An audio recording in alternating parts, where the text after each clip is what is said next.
Tonight, push for peace.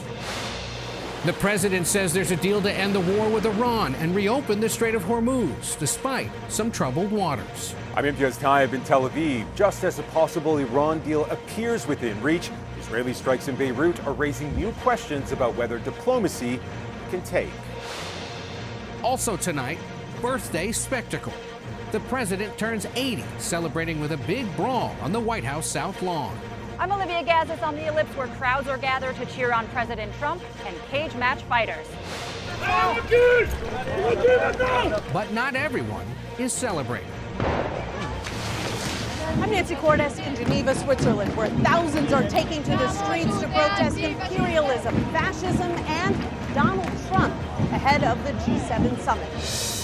Horrifying crash. 11 skydivers and their pilot killed after a plane crashes in Butler, Missouri. Violent weather. Severe storms, thunder east. We'll have the forecast. All that, plus start spreading the news. For the first time in more than 50 years, the New York Knicks are NBA champions. I'm Chanel Call in Manhattan, where the New York state of mind is victorious. World Series, baby! World Series, 53 years! The best moment of my life! This is the CBS Weekend News from New York with Jerika Duncan. Good evening, Jerika is off. I'm Ed O'Keefe. We begin tonight with word of a deal between the U.S. and Iran to begin winding down the war that's upended the global economy and pumped up gas prices. President Trump announcing the deal this evening, saying he's ending the U.S. naval blockade of the Strait of Hormuz and adding, quote, "let the oil flow." The president has eagerly sought this agreement ahead of his travels to a summit in Europe this week and as a way to mark his 80th birthday today. Despite the president's announcement, Iran today still threatened retaliation for fresh Israeli strikes into Lebanon. More on that and the president's overseas travels in a moment. But first, CBS's Olivia Gazis leads us off tonight from the Ellipse outside the White House, where the long-anticipated Ultimate Fighting Championship bout is set to take place. Olivia? Good evening, Ed. The president is celebrating a milestone birthday today with a family dinner at the White House, followed by 7 cage fights and an apparent reopening of the Strait of Hormuz. It's not a matter of if, it's a matter of when. Administration officials insist an emerging deal with Iran will be delivered, even as the president today chastised Israel for imperiling it. It is doubtful that any agreement that arises is going to be significantly different or a significant improvement from the deal that we had in the first place. The agreement drawing fire from former President Obama, whose own nuclear deal with Iran was ripped up by Trump in 2018, a decision the defense secretary defended. Obama, they begged Iran for a deal, and we bombed Iran and then put in a blockade and then ran ships through and then have restarted when necessary to ensure that they come to the table for a great deal. The signing had been slated for today, the president's 80th birthday, as crews race to prepare for a massive UFC fight series on the South Lawn. Despite a risk, strong winds and rain could buffet the more than 4,000 guests expected inside the claw structure and soak the crowds of thousands more looking on from the Ellipse. The unprecedented spectacle expected to make use of historic White House spaces through which fighters will make their entrances. I guess entertainment's entertainment, but I don't know if those are the most important issues that our country needs to focus on right now. The made-for-TV pageantry and partnership with UFC coming as the president's political support from its core audience, young men, has slipped. I'm a huge MMA fan, so I'm just here for the sport. So, but it's his birthday when he's in the area, so great for him. The UFC says it's picking up the $60 million price tag for tonight's festivities. And despite possible storms in the forecast, the White House says the events are going on, rain or shine. Ed? Olivia Gazis outside the White House on the Ellipse. Thank you. Today, the president also called out Israel for once again attacking what it says are Hezbollah targets in southern suburbs of Beirut, Lebanon. In separate interviews, he used the F word to convey frustrations with Prime Minister Benjamin Netanyahu for launching the strikes just as the U.S. is on the verge of its deal with Iran. CBS's Imtiaz Taib is in Tel Aviv tonight with more. Imtiaz? Ed, good evening to you. Well, this really could prove to be the most significant diplomatic breakthrough in the Middle East in years. The United States and Iran have agreed to end months of conflict, creating a pathway towards a broader agreement over Iran's nuclear program.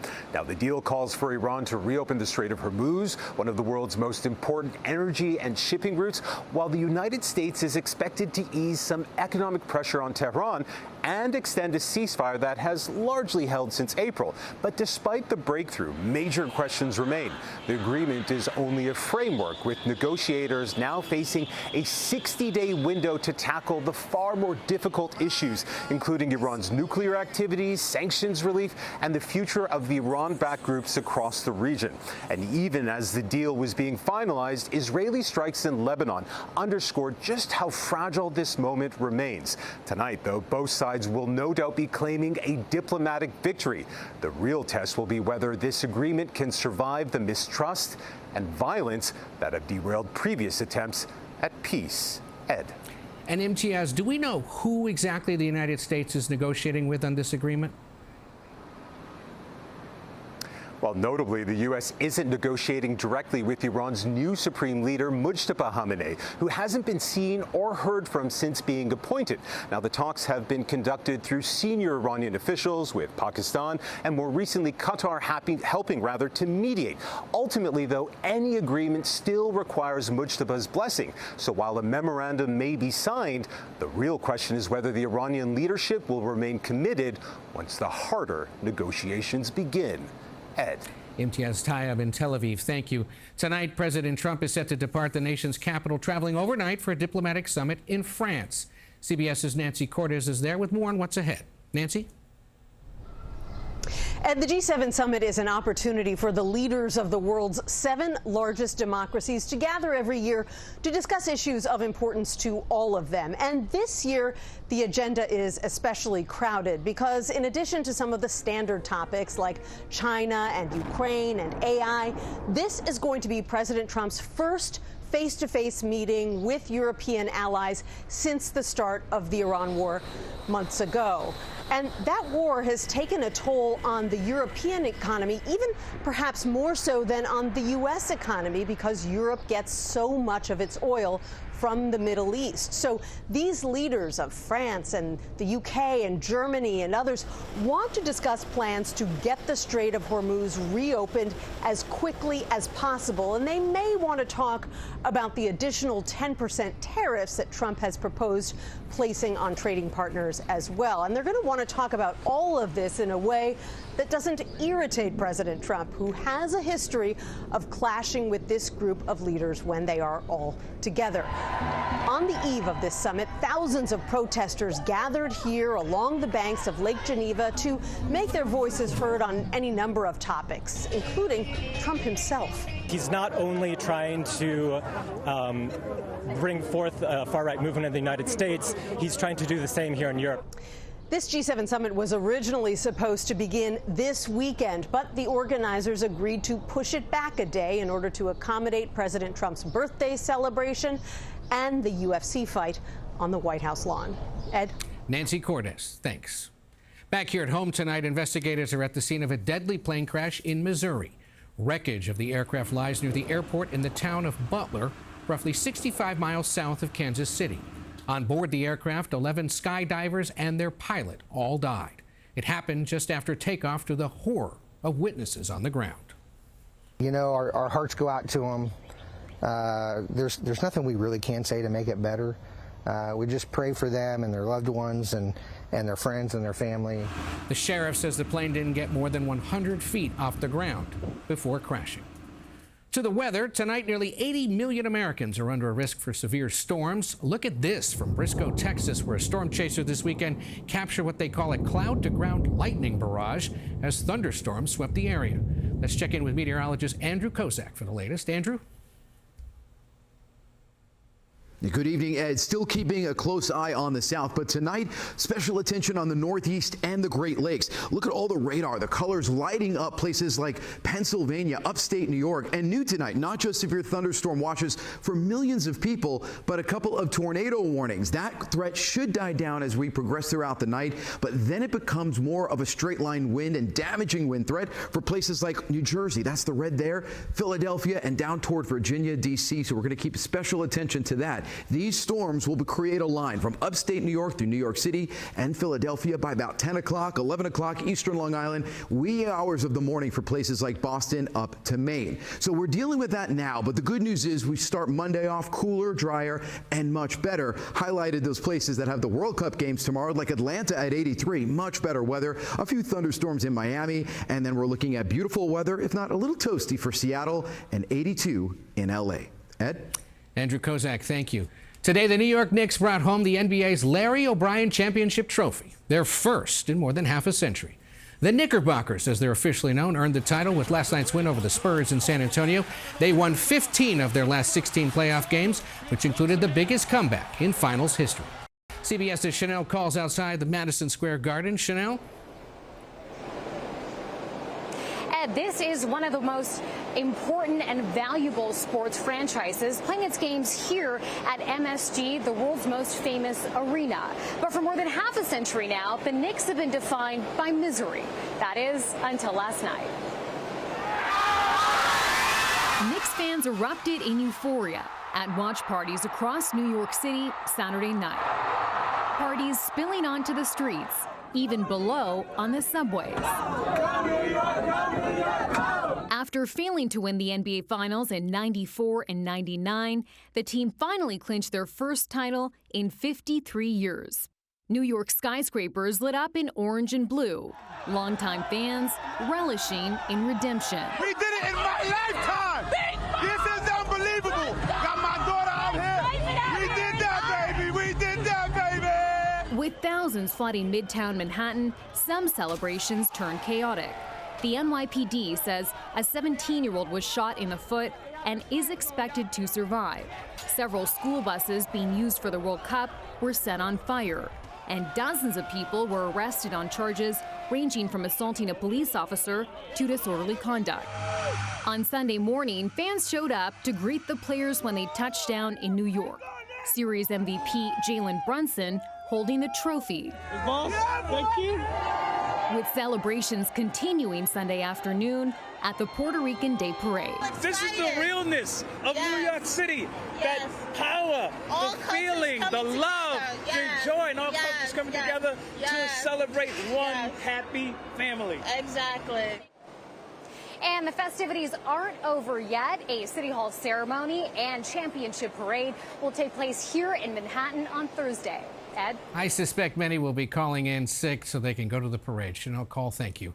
Straight ahead, as the nation prepares for its 250th birthday, we want you to join us on a trip to the home of Uncle Sam. But first, this. I'm Nicole Valdez in Los Angeles, where high ticket prices are sending fans elsewhere to watch the World Cup. That's next on the CBS Weekend News.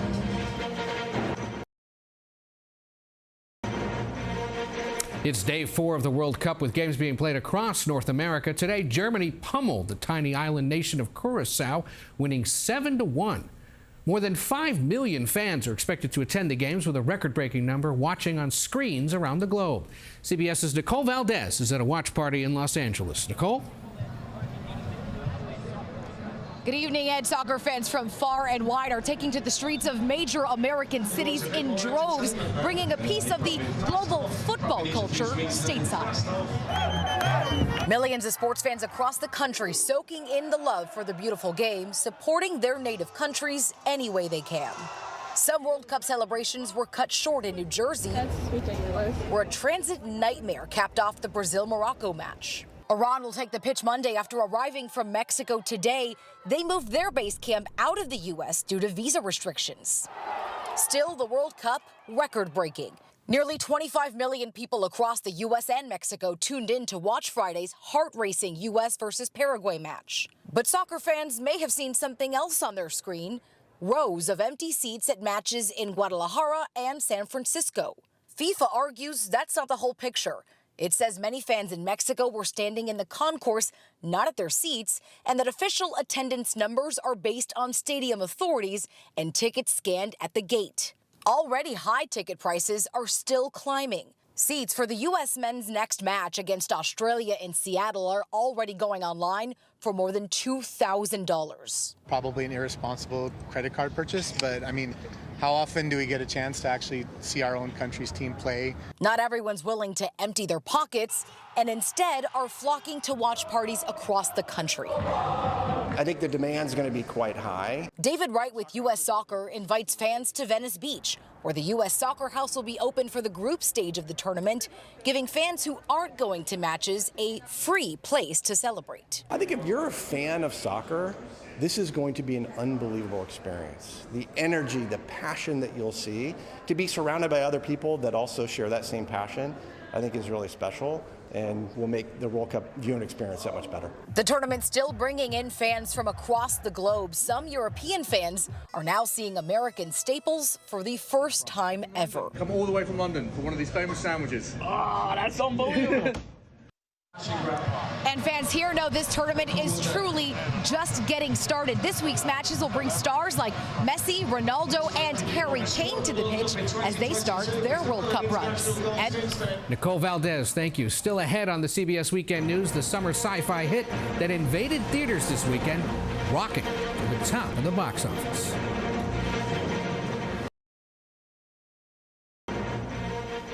Today, British Armed Forces boarded and detained a suspected Russian oil tanker in the English Channel. Video released by Britain's Ministry of Defense shows the moment troops intercepted the vessel. Officials say it's suspected of being part of the Russian Shadow Fleet, used to evade oil sanctions and sell oil to fund the Kremlin's war in Ukraine. On this side of the Atlantic, the Coast Guard made a daring rescue of a fisherman nearly 100 miles off the coast of Georgia this weekend. The 56-year-old man had a health emergency, and because the fishing boat was so far offshore, a Coast Guard helicopter crew was sent in as a medevac. He was taken to a hospital near St. Simon's Island. No word yet about his condition. And to the weekend box office and alien territory. The human race cannot accept what we know. We need to stop it any way we can. Steven Spielberg's Disclosure Day topped ticket sales, taking in $44 million at theaters across North America. Believe it or not, that's Spielberg's best ever opening for an original movie. Rounding out the top three films for theatergoers, Obsession and Scary Movie. Next on the CBS Weekend News, the story behind an iconic symbol of our country, Uncle Sam. But first, a look back at this day in history.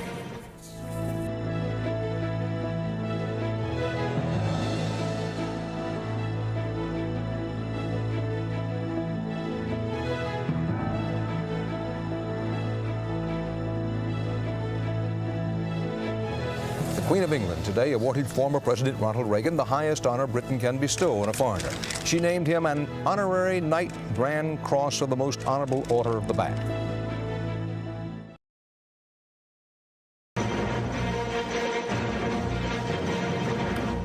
Today is Flag Day, and we end with a salute to another national symbol, Uncle Sam. But did you know the recognizable character was inspired by a real person? Well, in tonight's Weekend Journal, CBS's Meg Oliver visits Uncle Sam's hometown of Troy, New York. Here in the small city of Troy, New York, Uncle Sam is a legend. But who exactly is he? Catherine Sheehan is the town's historian. He was a local businessman, but Sam Wilson is really best known for supplying beef and pork to the troops during the War of 1812. Researchers say Wilson's food barrels were stamped with the initials U.S., shorthand for United States, but workers often referred to the abbreviation as Uncle Sam's instead. How did Sam inspire our national icon, Uncle Sam? Sam Wilson was a very tall and kind of gangly man. He had lots of nephews that worked for him. The soldiers are like, oh, here comes Uncle Sam and his beef. and it kind of stuck. It was this iconic poster in 1917 that transformed the image of Uncle Sam into a unifying symbol of national identity and spirit. It was actually done by the artist James Montgomery Flagg. It was not meant to be a war poster, but the U.S. government liked it so much that they commissioned him to do that. In 1961, Congress passed a resolution recognizing Uncle Sam as the national symbol of the United States. And yet, Do you think most people know who Uncle Sam was inspired by? No. read at the street to find out. Do you know who inspired Uncle Sam? I don't. I feel like I should know that. As in, like, the character? Sam Wilson. Sam Wilson. He was born right here in Troy. Just a few miles down the road, Samuel Wilson is buried at the Oakwood Cemetery, where Bernie Vogel leads tours for visitors from around the world. What's the reaction from people when they come here for the first time? Jaw-dropping. They're so excited. His picture is known more than any president or any other famous person. He is American history. And in this 250th year, it's very important to learn not only about him, but all the other things that make the country so great. Meg Oliver, CBS News, Troy, New York. That's the CBS Weekend News for this Sunday. I'm Ed O'Keefe in New York. On behalf of all of us at CBS News, thanks for watching. Good night.